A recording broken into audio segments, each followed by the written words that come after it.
It looks good. All right, just bear with me for a moment, everybody. I'm still getting set up. It's been a while since we did one of these. All right, I got the globe, I got Barry, I got Buggy. I think we're all good. Oh, I need to change the logo. Yeah, the little logo here. Does anybody still notice the logo? There's this little logo that's been at the bottom of my videos for like the last 5 years, and I don't think anybody cares about it anymore, but I care. I think it ties together my videos in a big way. Wouldn't be a Teching 101 video without that little tiny logo in the bottom corner of the screen there. But let's change that out here. All right, no, not that one. No, not that one. Oh, God, when was the last time I did a Dragon Ball Super video? I will. When the anime comes back, I will talk about it again. Just letting you know. Okay. It's just been like 5 years. What else do we got? Oh, my God. I think I've made like 2 JoJo videos on the entire channel. No. Is this? Nope, that's a dead link. Wait a second. Here we go. Okay, there it is. Geography is everything! Bam!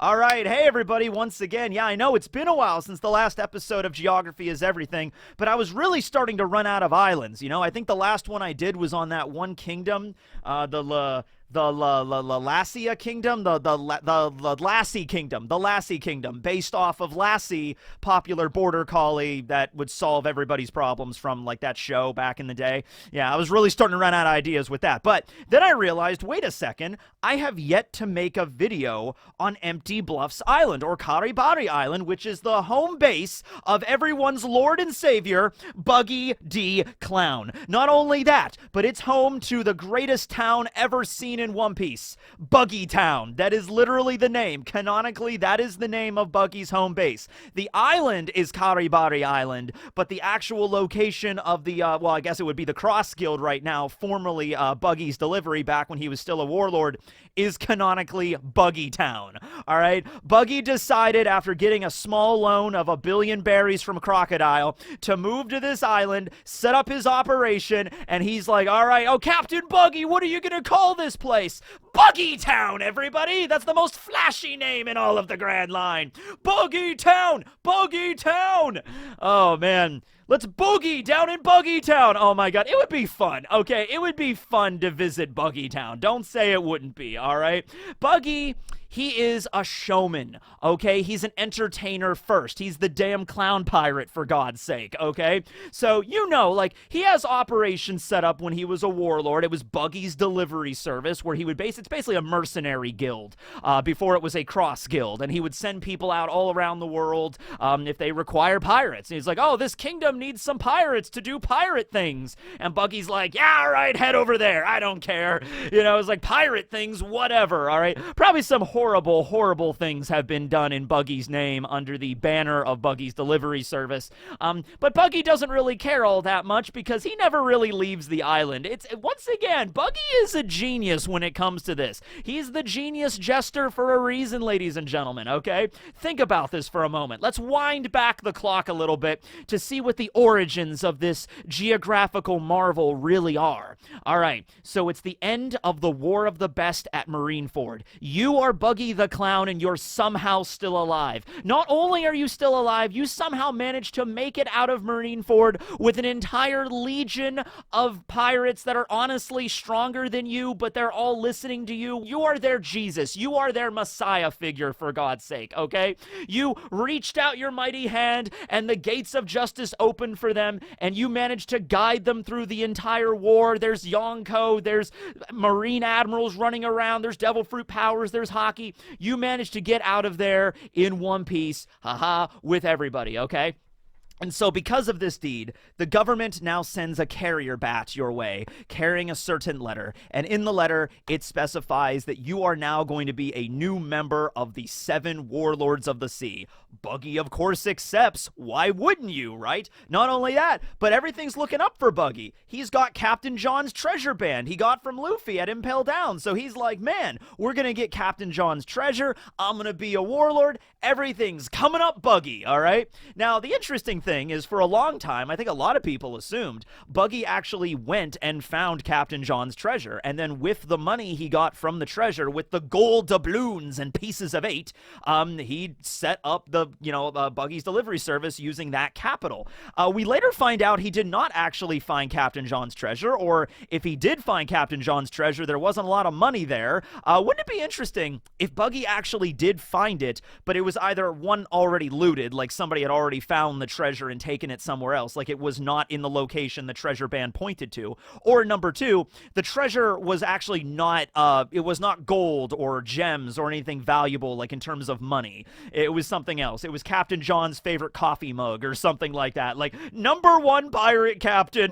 It's just like an ironic, considering Captain John was murdered. He was mutinied by his own crew. So maybe for his birthday one year, they gave him like world's best captain, and then everything went down from there, and then like a year later they murdered him on his birthday, and he's like, but I love that you gave me the mug, so whatever. So Buggy's like, what is this stupid mug? And he like shatters it, and he's like, damn it, we need money. All right, so he decided to go to Crocodile. Now, what was Crocodile up to while this was happening? Okay, well, Crocodile was also at the War of the Best, and he also managed to make it out in one piece. Well, okay, he only has one hand, but he lost that prior to Marineford. After Marineford, he managed to make it out in one piece.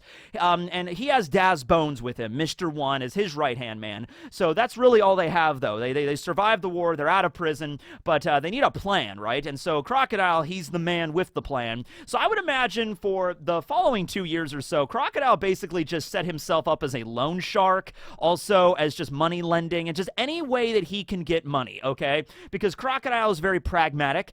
He even said this, in the last couple of chapters when he was explaining the Utopia project, the Neo-Utopia project, as it were, to Mihawk and everything. He's like, listen, we're going to attempt to make a military-powered nation, but in order to do that, we're going to need a lot of power, and we're going to need a lot of money, okay? So I would imagine for 2 years straight, Crocodile laid as low as he possibly could have. He's still like in fancy hotels and everything. He sets up operation in like the basement of a restaurant or something.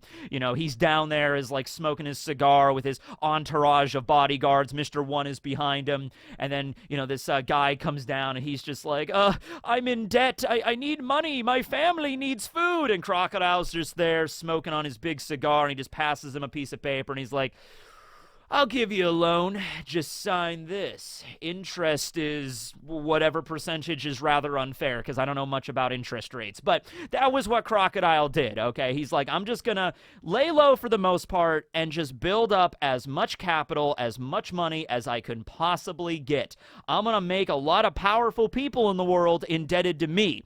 Now, Crocodile is one of those people that has sight beyond sight. He has this omniscience about him where he's able to look at Buggy and know that he's full of bullshit. All right, not listen to me. Not that many characters have that ability. How many characters in One Piece actually can you say honestly have the ability to look at Buggy and instantly know, yeah, he's just full of empty bluffs, as it were. Bluster and bravado, as it were. So Crocodile's aware of this. But he's also aware Buggy has, he's a warlord, and he has all this status, and he has this whole army of freaking pirates hanging out on his home island. And so he's just like, all right, yeah, I can manipulate this guy easily. Okay, so, sure, cool. So he gives Buggy a small loan of 1 billion berries. I don't know if it was actually 1 billion berries, but it was a lot of money, okay? It was a lot of money, because Crocodile was aware of, like, okay, here it is with like a 50% interest rate or whatever. You're gonna pay this back to me, or you're gonna die. So I think he was basically debunking on the fact that Buggy was, so much of a coward, really, that it's just like, I'm gonna get this money back, okay? Crocodile knows how to make good business deals, if nothing else, okay? He wouldn't have just given the money for no reason. Crocodile had a plan here, okay? And so Crocodile fronts him the money, Buggy takes it, and he's like, okay, boys, we're in business now. And he goes and finds a nice island out in the middle of the New World, probably a deserted island, I would imagine. It was a nice tropical island, has sun-drenched beaches and a nice little, jungle and mountain backdrop. And so Buggy was like, here it is, everybody. This is where we're going to build our base of operations. Buggy Town, all right? And uses all the money that Crocodile gave him, and they build up this place, all right? The magnificent giant tents giants of Buggy Town, all right? You know when you're a pirate and you're traveling in the New World and you see the majestic clown pirate island that you know you've made it. There's pirates that come from all around the world because of the voice of their god, and that is, of course, Buggy D Clown, all right? And, you know, it's kind of interesting because just looking at the geography of the town, it's a cool aesthetic, you know, with the giant circus tents everywhere, but it doesn't really look like much just at a first glance, okay? You got 3 big tents that are essentially the Grand Hall. This is the place where everybody hangs out and just, you know, gets drunk and eats mutton and just cheers to Buggy and everything like that. Buggy has this balcony where he's up there and using his Baranomi powers, he chops up his body with this giant blanket or sheet, and so he stretches himself out to seem like he's huge, okay? And he just literally looms over the entire hall and just gets drunk and has a good time and just like, yes, man, every day is a party on Buggy Island. Glug, glug, glug. This is awesome. Also, there's like a back room in the 2nd floor where Buggy's original crew hangs out, you know, so they're all like officers or like commanders. You know, okay, Big Mom might have the sweet commanders, you know, Kata Curry and Smoothie and Cracker. You know, Kaido might have the Calamities, King, Queen, and Jack. But Buggy has his 3 lead circus performers. We got Beast Tamer Kabajini. No, Moji. Moji was the Beast Tamer, yeah. We got Beast Tamer Moji. We got the unicyclist Kabaji. And we have the wax man himself, Galdino. All right, yeah, I bet Luffy, if he squared up against them, he wouldn't be able to make it past. I mean, yeah, Luffy was technically able to defeat Moji, and he was able to defeat Galdino, but was he able to defeat them all at once, ladies and gentlemen? That's the answer to that is no, of course not. Okay, so they all kind of hang out there. Alvida's there too, and they have their own little back room where they all realize that Buggy is, you know, he's all full of bluster, but it's kind of like he accidentally, you know, tumbled himself into excellence. So they're all like, hey, I mean, the booze is flowing, the food is plentiful, we have the money, we have the status, as it were. We're members of a warlord crew, and he's sending out pirates all over the world. They're all listening to him. But you also have to imagine, I would imagine, especially like Galdino, every now and then probably has to realize that, like, okay, if these pirates ever decide or ever learn of Buggy's true nature, and they decide to turn on us, like, we're all screwed. Like, there's nothing we can really do about this. Like, if the pirates of Buggy's delivery all realized, hey, wait a second, like, one day, Buggy's, like, doing the dance, and he has the giant sheet and everything, and he's huge, and then all of a sudden, part of it rips, and he falls down. Everyone in the entire Buggy's delivery just goes quiet. Like, the whole hall goes silent, and they just look at him, and they're just like, wait a second. And they pick up the sheet. He's a phony! A big fat phony! Let's kick him! And they all just start kicking Buggy. He's like, oh, God, no, please, stop. And that's when Richie, the lion, walks out, and he's like, Guru! And everyone's like, oh, Richie, yeah! And then he's like, oh, come on, he's not even the warlord. And then the government shows up, and they're just like, we are now asking that Richie the lion become the next warlord to replace Buggy. He's like, oh, come on! Richie, I think, would do a good job. I think Richie, he actually led the crew for a little while back at East after Buggy was defeated by Luffy and Gum Gum bazookaed away. Richie was the leader of the crew, and he did a fairly decent job. Better than you would assume for a lion, you know what I mean? Okay, cool, right, yeah, he's king of the jungle for a reason, ladies and gentlemen. Okay, so, Buggy, what he basically made was a pirate guild. This becomes more apparent when they literally change the name to Cross Guild. But no, he made a pirate guild, okay? So he made it a business. Marketing. Okay, so the island itself, you have the 3 big tents, but then you have a bunch of smaller tents out in front of the big tents. This is, I assume, where a lot of the pirates would actually stay. There were some bigger pirates, though. There were the giants. Remember, the new giant warrior pirates, led by Hiruden, were actually part of Buggy's delivery. They were S-tier mercenaries on Buggy's crew, and that actually, their strength is nothing to scoff at, okay? Like, it's not just like, oh yeah, Hiruden, whatever. I mean, yeah, he's not like the strongest character in One Piece or anything like that, but he's leading a crew of the Straw Hat Grand Fleet right now, and he was originally working for Buggy. So I like how Oda will tie all this stuff together in a way of just like, oh yeah, Hiruden is some of the members of Straw Hat's Grand Fleet did work for other organizations before they met Luffy at Dressrosa, and this is one of them. And it's just like, okay, that's cool. So they've all left. ever since, they joined Luffy's crew, the Grand Fleet, of course. And so Buggy was a little upset over that because they were like their top tier kind of fighters and everything. But let's sit down and think about how a pirate guild would operate, as it were, okay? So I would imagine one of these buildings is sort of a building that's like full of request boards and stuff like that, okay? So you go up to one of them and there'd be somebody maybe there like a secretary or something and just like, hello there, sweetie, how you doing? And you're just like, oh yes, I'm new to Buggy's delivery service. I would like a job, please. All right, honey, hold on. We'll find you something. And she, like, goes back and, like, looks on the request board and pulls up a bunch of, like, this is actually prime ground for a D&D campaign. If you ever want to do D&D campaign, like, in a One Piece, like, not even a One Piece world, but, like, a pirate-themed D&D, you could do, like, Pirate Guild on Clown Island. You can make this work, okay? So it's just like, all right, yeah, we got a bunch of different offers here. I'm sure some of them might just be, like, okay, hold on. Who are the kind of people that would hire pirates? Because I'm thinking, like, the only people that would hire pirates are either other pirates or... Okay, here's the thing. I'm imagining the pirates that work under Buggy have, like, a strict kind of code a little bit. It's sort of like, imagine there was a village somewhere that was under siege by bandits, okay? And this island, this town, was not allied with the world government, so the Marines are not going to help you, okay?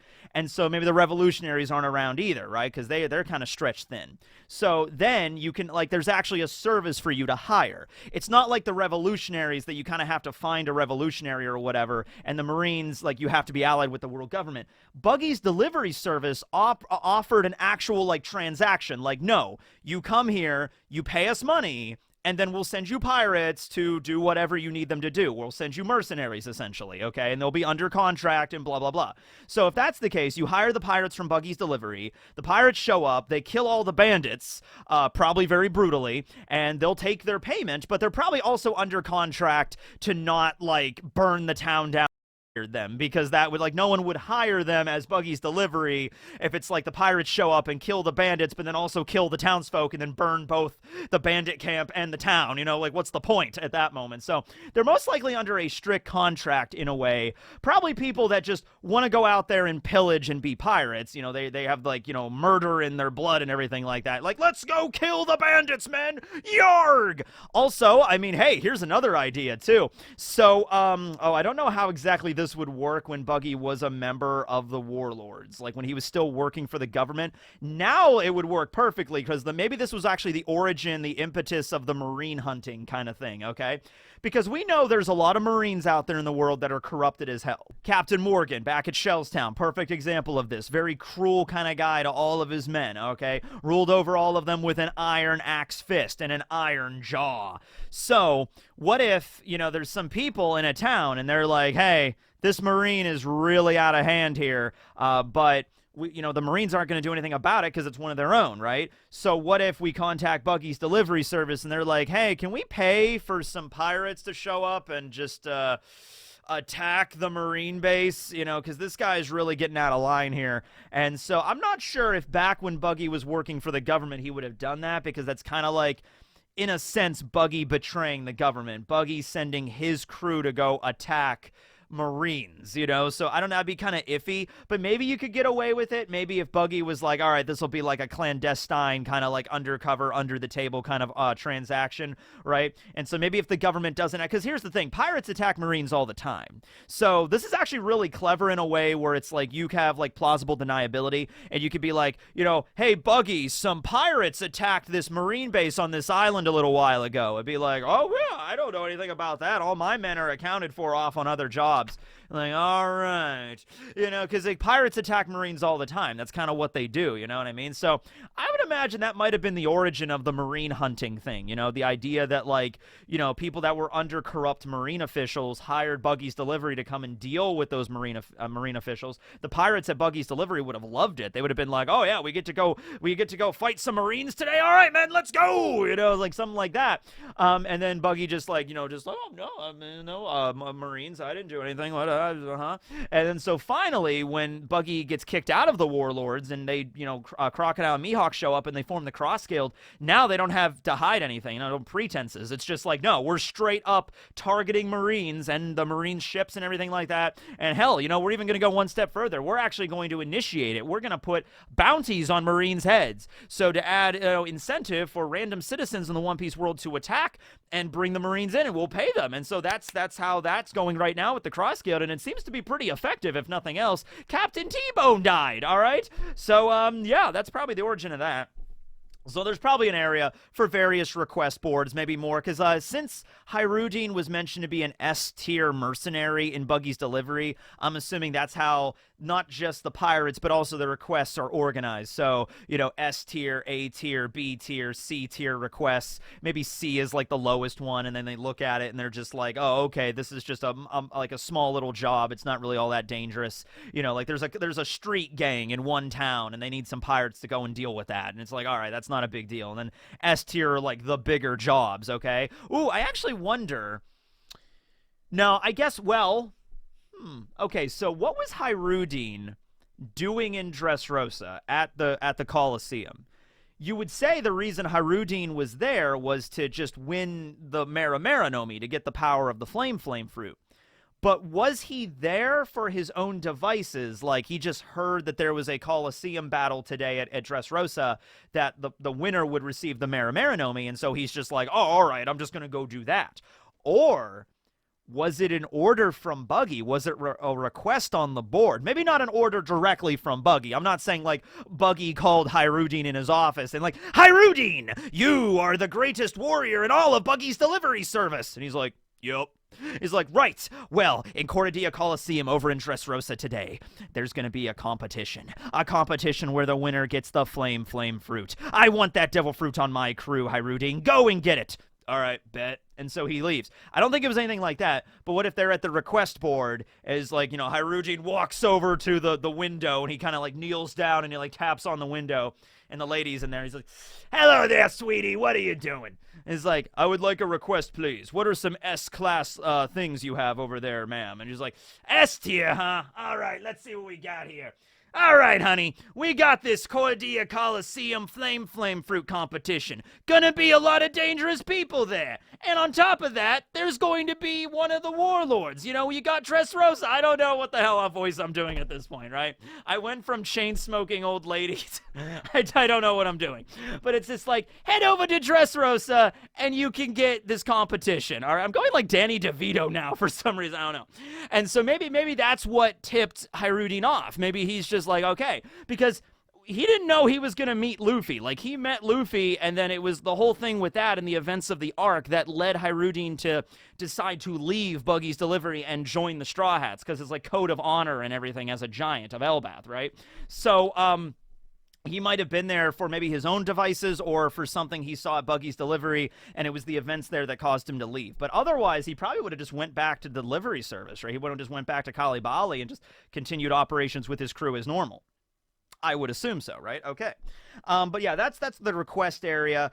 There would also be an armory. I would imagine Buggy is just stockpiling weapons out the ass, okay? And it's just so it's like, come and join Buggy's delivery, everybody. And like, you go out on jobs, and he's like, hit up the armory. And you go in the armory, and they're just handing out weapons. Like, here's swords, here's a spear. I was like, okay, I'm sure they've had money and resources and everything. They might have acquired some Wazamono blades. It was like maybe nothing too top tier, like Wazamono or Saijo or anything like that. Buggy has in possession one of the Mighty 12 Saijo Wazamono grade blades. But no, probably have some Wazamonos, some really good quality steel. Also got some guns, bazookas, cannons, all that kind of crap. Might even have some ships that they can rent out to the delivery service.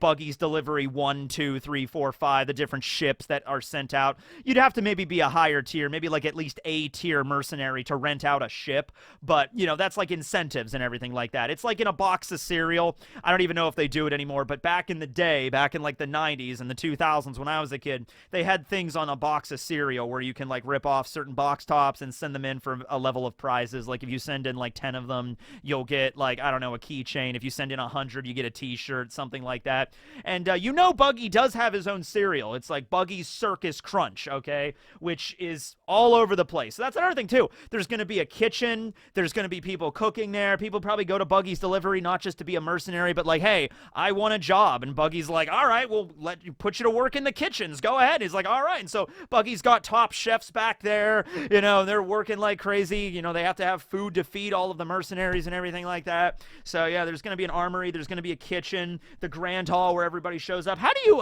do you become a member of Buggy's Delivery? There has to be an initiation, right? I wonder how it works. You know, it might be honestly a thing where Buggy, this would be really funny if like a new recruit is brought in, right? And he's like really nervous and he's excited. He's like, you know, he's got his little flintlock pistol and his bandana and he's like, I'm a pirate. And just like, I'm gonna be a great pirate. I'm gonna join Buggy's Delivery. I'm gonna be a mercenary, right? And so he walks into the grand hall and everyone's laughing at him and just like, all right, kid, you think you got what it takes? And then Buggy shows up. And keep in mind, if you've never seen Buggy before, outside of just like on the wanted posters, right? And also, you know, now it's public knowledge that Buggy used to be on the King of the Pirates crew, right? So you see this dude looming over you like, ha ha ha! You're gonna be like, oh, hi there, Mr. Buggy. So, you want to be part of Buggy's Delivery, do you? Well, we only accept the best of the best, the strongest of the strong. No weaklings are allowed here. No one with false bravado can sneak their way into this organization. Meanwhile, like Moji, Kabaji, Alvida, Galdino are in the back room eating, and they have to listen to him give this speech like every time a new recruit shows up, and they're just like, they're not even laughing about it anymore because they've heard it so many times. They're just like, well, looks like we got a new recruit. Yeah, okay. He's at it again. Yeah. So then Buggy is like, maybe he sets up a set of trials. It's like, well, if you're going to be on my crew, you need to pass the 3 trials of hell. And so they're like, oh man, 3 trials of hell. First trial, you must juggle 3 balls at once. And all of the, like, once again, like everybody, it's kind of like a cult of personality. Honestly, it's a little bit like that. It's a lot like that, honestly. Where everybody in the hall that are like hardened pirates that were imprisoned and impaled down, mind you, are like, oh, the trials of hell, juggling 3 balls. And everyone's just like, oh, can he do it? And then the pirate is like, he's juggling 3. He's like, he did it! Now, trial 2, riding the devil's unicycle. And they just bring out like a unicycle that has like, I don't know, like devil horns on it or like a little devil tail. It's like, here you go, the devil's unicycle. And he's like, okay, whoa. He's like, it's a little bit hard to balance, but he manages to do it. And he's like, oh my God, you have passed both trials of hell with flying colors, but now are you ready for the 3rd and final trial, known by many to be the hardest of them all? I've turned several recruits away in the past. And so he's like, oh God, what is this? And then Buggy's like little sycophants, they just wheel out the ring toss game. No! Have you ever tried to win one of those? It's hard, man. You gotta, not only do you have to get 1 ring, you have to get 3. And it's like, oh God. Anything, Captain Buggy, anything but the ring toss. All right. Bring out the milk bottle challenge. You must take this baseball and knock all 3 milk bottles over at once. Oh God, no.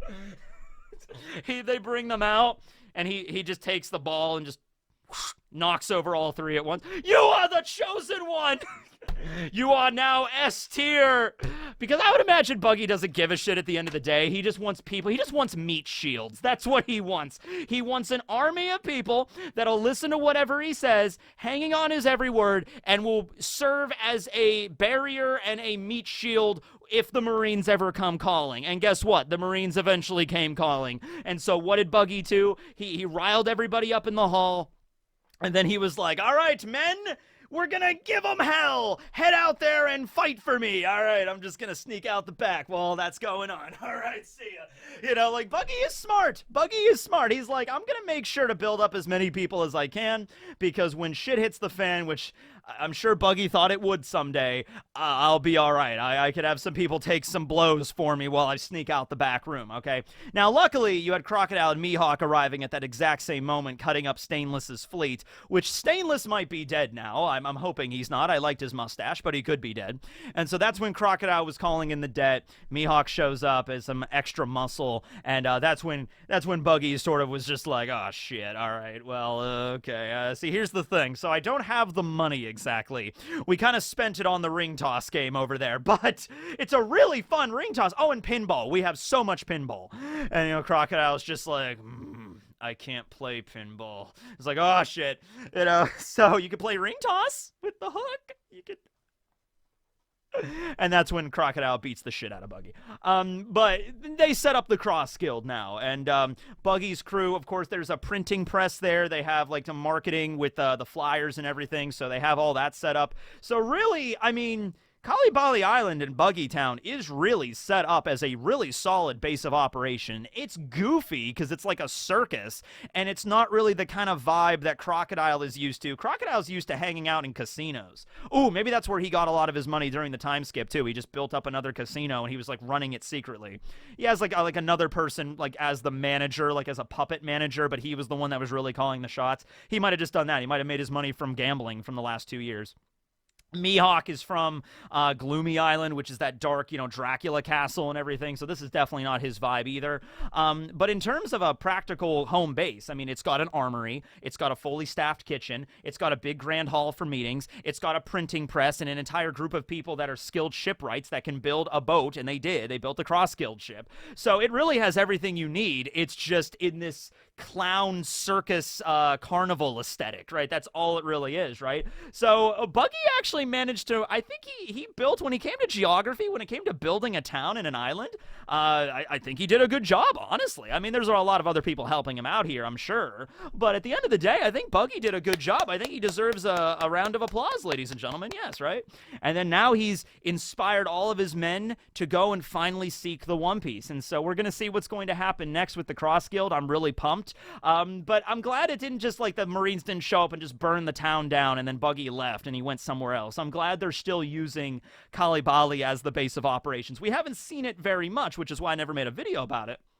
But it all worked out because here we are with the Cross Guild. So, yeah, I wonder if Mihawk and Crocodile are going to make any adjustments to it. Like with the ship. They're just like, there's no way in hell we're going to sail on that thing. But at the same time, it's kind of like they have to because everybody listens to Buggy. I mean, they listen to Crocodile and Mihawk too, but from their perspective, they know Buggy is their savior. Buggy is their messiah. He's their cult leader, basically. So...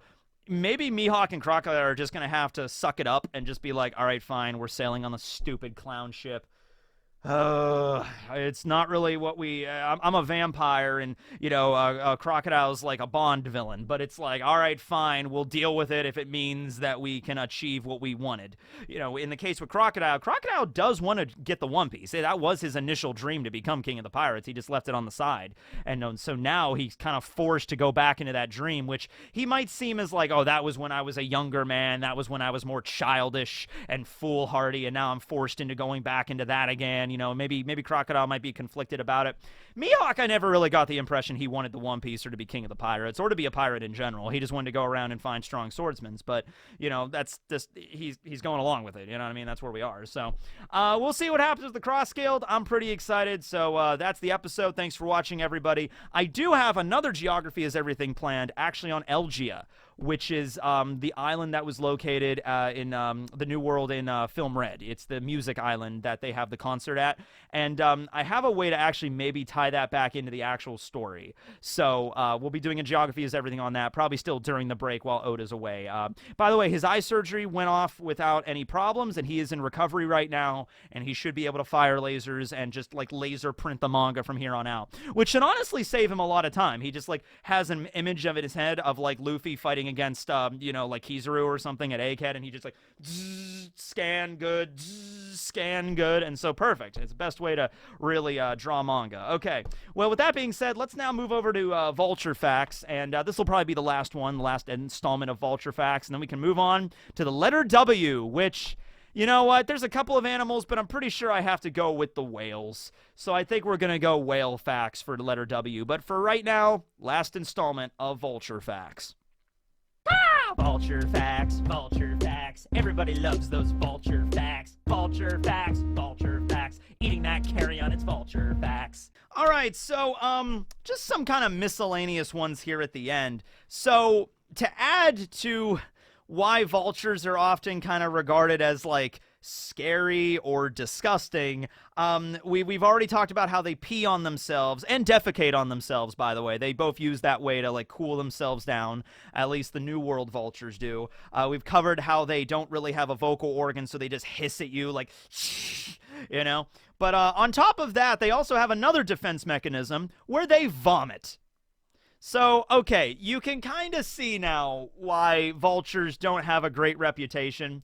You can see why they get a lot of flack, you know. So they're large birds that don't have feathers around their face, so many people consider them rather ugly. They spend their days chewing around dead corpses on the side of the road, like carcasses of animals and roadkill. They piss and shit over themselves to stay cool. And if you get too close to them, they will hiss at you violently. And if you get even more close to them, they will just start puking up everywhere. So, you know, it's maybe because of that they don't get. If you just disregard all of that, though, they are beautiful creatures. They really are. So there's that. Also, it's interesting that Old World vultures and New World vultures have very different, like they're kind of exact opposites, honestly. Like, you know, the New World vultures don't have a vocal organ, but the Old World vultures do, so they can actually make sounds like cawing and stuff. Old World vultures make nests. New World vultures don't. It's just a weird way on how this divergent evolution really happened. Another really big difference is that with New World vultures here in the States, they can smell blood and meat up to a mile away. So when they're out there in the desert looking around for food, their evolution for their olfactory senses has increased insane levels. So they could be like, there's roadkill way over there, and they go on the wind, and then they, you know, they find it and they devour it, okay?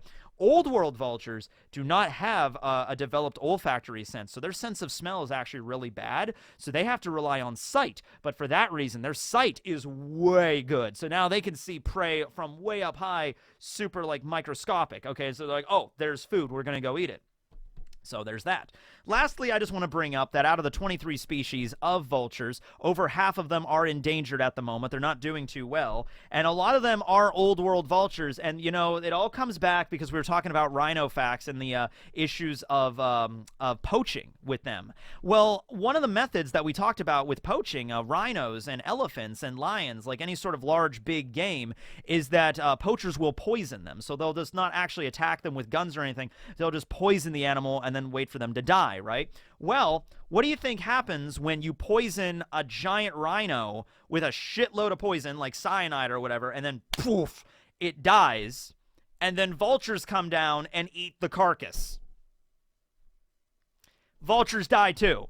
So it's like an indirect poisoning, but it's just another example of why poaching, you know, really just messes up the ecosystem in Africa specifically. So there you go. Well, anyway, I hope the vultures bounce back, and we'll be moving on to letter W next time. Whale facts, W, X, Y, and Z. We got 4 letters left, ladies and gentlemen. We are almost done. We're almost done. We can see the finish line. Thanks for watching. This will be Teching and Barry and Buggy signing out. Later, everyone.